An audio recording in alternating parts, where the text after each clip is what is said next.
At that point, we're almost done. So let me show getting the tray back in. So you take your tray and you will tip it into place.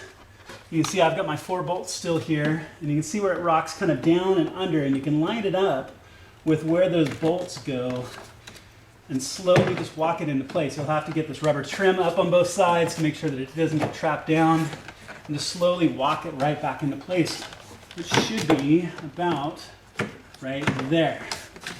So then, there you go. So it fits in nice and simply.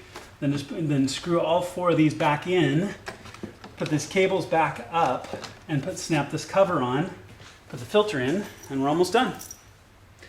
Pretty simple. For the cable run, all the cables, there's a little groove in this channel here, so the cables just kind of push up into those grooves. So you can see they're staying in place already before the cover's even on. Cover only really goes on one way. So you can see it'll snap from underneath, and on the bottom they go over these little locking tabs. Just walk it back on those tabs, so you can hear it click. So those are all back in place. Cable runs are good. This filter only goes in one way. You just tip it back into place, and it goes behind this little post right here once we get it all nice and tipped into place. And then the other thing that you're going to want to do is, like I said, snap this cover on. And the cover will just simply go straight down over these connections like that.